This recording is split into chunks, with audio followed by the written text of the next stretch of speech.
Hey everyone, hope you've all been doing well and staying hydrated. It's been a while since I've posted my last YouTube video because after SVL season ended, there wasn't really much to post. But I did have a couple ideas I wanted to talk about. Just educational videos, giving a little bit of advice and a bit of insights after my 7 years of playing. Some of you guys don't know, but last season was my last season playing volleyball. Pretty sad, but also exciting as new chapters open up for me. I wanted to make this video and talk about my biggest lessons after playing volleyball for 7 whole years. 7 years is a long time. I'm currently 19, so that's almost about... trying to do math. That's like, what, 40%? It's 36.8% of my whole life I've spent playing volleyball. That's a really long time. I've changed so much and I'll be forever grateful to this sport because of what I've learned from it. First of all, I would not have been able to do any of this without the support of my parents because volleyball isn't necessarily an expensive sport, but it's not cheap either. Having the honor of being in 3 state teams and also representing my region, playing at the highest level will cost you some. And with all the money I was earning at the time, it would not have even brought me close to being able to afford my volleyball expenses. I'll be forever grateful to my parents for working so hard, sacrificing a lot so that I was able to give my best in something that I was interested in. And yeah, it turned out to be a huge benefit to my life. Okay, lesson number 1 is trust the process. I get it, most generic piece of advice you could ever hear, but the reason why it's my number 1, I wasn't always as dominant a player people might view me as, and let me explain. During high school, particularly in years 9 and 10, I got my first experience playing with older boys, higher quality competition, and that was a huge turning point for me because I went from this cocky, fresh year 7 and 8 kid to understanding that compared to them, I'm nothing, and that I have a long way to go. Yeah, it was a really big learning curve for me. How this ties into trust the process is when I got to that stage, I was nothing again, and then I had to build myself back up so that I could become something, and then the cycle sort of continues. You drop down a little bit because you meet better players, experience the hardships of having to play at such a high level, and then you repeat the process of working your way back up. There were a lot of times where I really felt like giving up because I felt like I wasn't growing as quickly as I'd hoped, but it's one piece of advice I've gotten from a few of the coaches or mentors in the volleyball community that I used to look up to a lot. A lot of aspects and skills in volleyball are ones where you have to build a really solid foundation, and then all the high quality reps or the real game experience is what brings you to that higher level which you want to be at. That's not going to happen in a matter of a month. It's not going to happen in 1 year. It's going to happen across years and years of you going through shit and then figuring out how to navigate your way, especially mentally, to get back to a point where you're competitive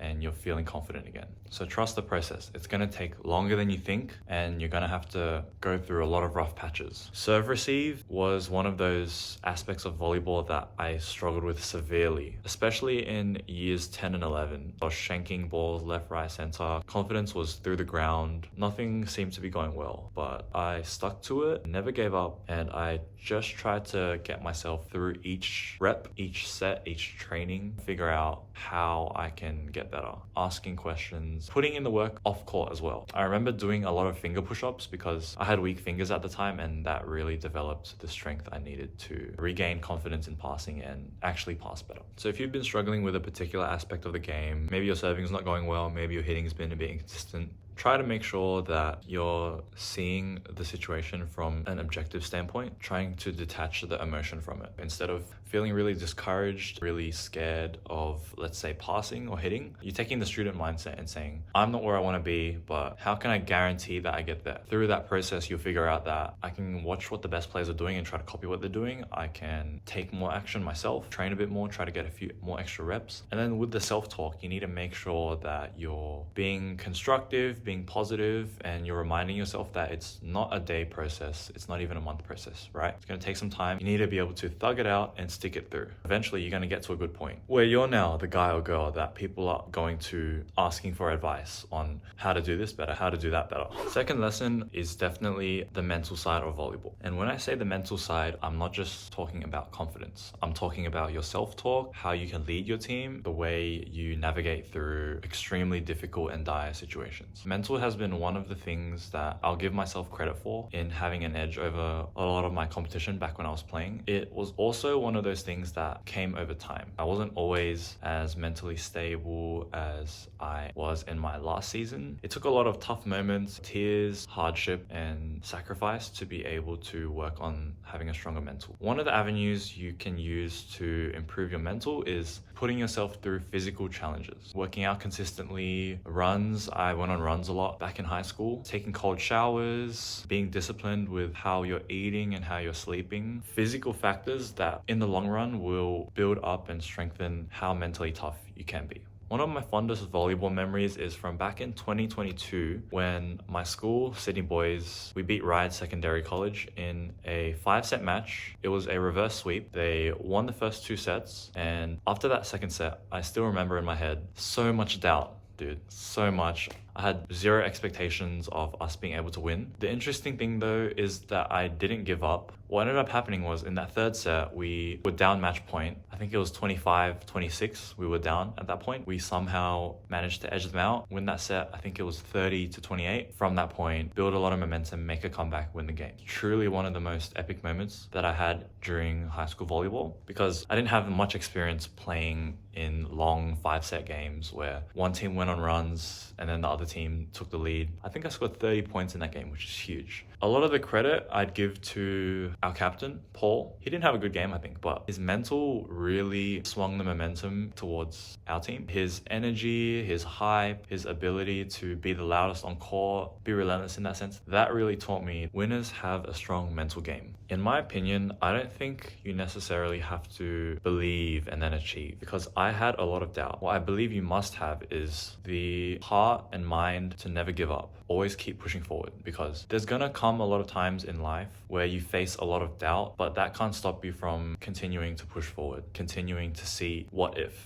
No team is ever guaranteed to win a game, and that's why you just have to have the mindset of what if. Next lesson is sleep. Short one to cover, but very important nonetheless. I have always struggled with getting good sleep, whether it's due to being on my phone late into the night or having a late night and then naturally having to sleep later. A little bit about me, I'm a pretty easy sleeper. I can sleep pretty much anywhere, anytime, if I'm not doing anything for a little while. The problem wasn't that I was struggling with trying to sleep. The problem was that I was struggling with actually pushing myself to get into bed so that I could best prepare myself for the coming day. And that showed a lot. I had a few games in high school and my first year of university where I had a pretty average to below average performance, and I'd credit that to having poor sleep. I'm not a scientist, but I'm pretty sure poor sleep reduces your reaction time, and then I'm sure it also reduces your power output. With hitting, I was probably hitting it not as hard as I usually do, even if I was trying to exert the same amount of force. And then for reaction time, I was probably slower to moving to the ball, probably slower to reacting to the other team's attack. It sucked, first off, to have a bad game, especially during important games. I also accepted the fact that I didn't prepare well, which is the reason for that bad performance. My takeaways from this: place more importance on getting better sleep, because something like that in the long run will be great for your skin, it will be great for your stress levels, and then whatever physical activity that you're involved in.